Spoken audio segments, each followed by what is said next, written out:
in the game here at Gamescom. We are here with Ricardo from Those Who Remain. I've already played it, greatly enjoyed it. Can you give us a small introduction? Tell us a little bit about yourself and about the game. Yes.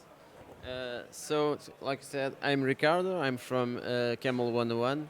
We're a small indie team. We've just partnered up with Wired Productions, and we're here showing Those Who Remain. It's our latest project. This is we don't like to call this horror game. It's not the typical jump scare thing. It's more like a psychological thriller.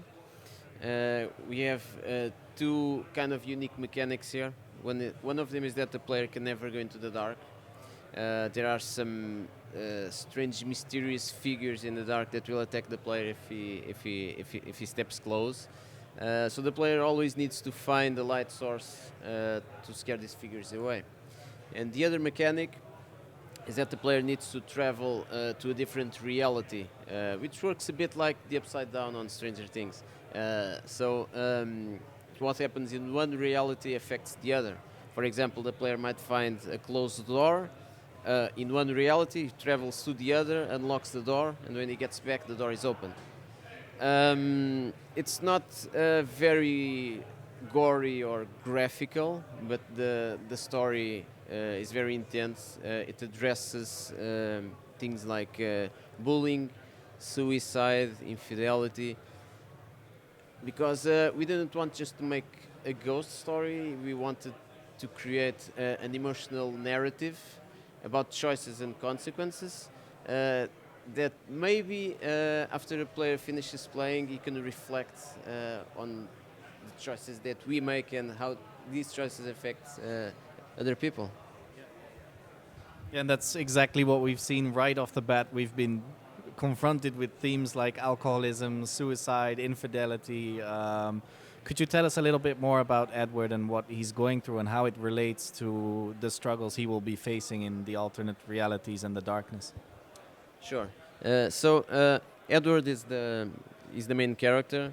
When the game starts, he's in a very dark place. He's drinking. He's looking at pictures. He's looking at a gun. He's thinking how his life went off rails. So basically, Edward he lost his daughter, and after that happened, he and his wife they started growing apart, and then he got a lover, and now he deeply regrets it. So that's when the game starts, and then throughout the story, he'll start to revisit his past, and he might have a good future or not. It really depends on the player's choices. Yeah, like we've seen, we are not only battling the monsters that actually appear, but Edward is obviously also battling his own demons. But there's no combat in this game, if I am correct. As far as I've seen, we can only stay in the light and run away from the monsters. But we have seen some bigger monsters. At what point is there going to be direct confrontation as well with the demons in Edward's life as in the reality, or is he going to be able to face them? Will he be running away? Obviously, there will be different endings. So the average playtime, what could you say about that? The replay, is there a chance for a happy ending? So about the enemies, there are different enemies here. The most basic are the shadow guys. They just stand in the dark. If the player doesn't go there, it's going to be safe. Then we have other special characters who can walk into the light and who can follow Edward. And we have others still who only exist in the other reality. So in these cases, all the player can do is run or hide. About the game length, I would say the average playthrough is about 5 to 6 hours. And then I'm sorry, you asked about the three different. Yes. So there is chance for a happy ending, yes. and there are two chances for a bad ending.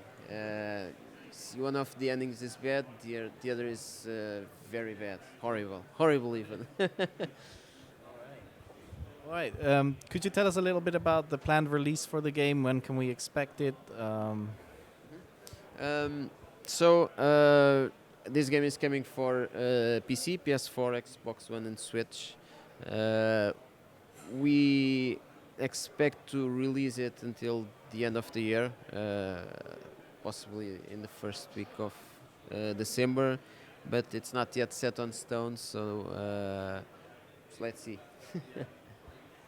We'll obviously have to just wait and look out for it. I'm very excited about it personally.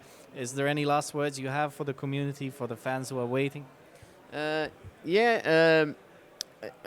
has been a very special project for us. I think it's the first time that we made a story so gripping. Of course, it also has all these mechanics and all these things going through, but above all, we just hope that the players enjoy the whole experience of what this brings to the table, and let's see, I hope so. Yeah, I myself being a big horror fan, playing through this, I can already say it's gonna be creepy. So I'm very excited about it. Thank you for your time. This was In the Game. When I was a kid, I was afraid of the dark. Couldn't even sleep with the lights off. I used to think that monsters were hiding there.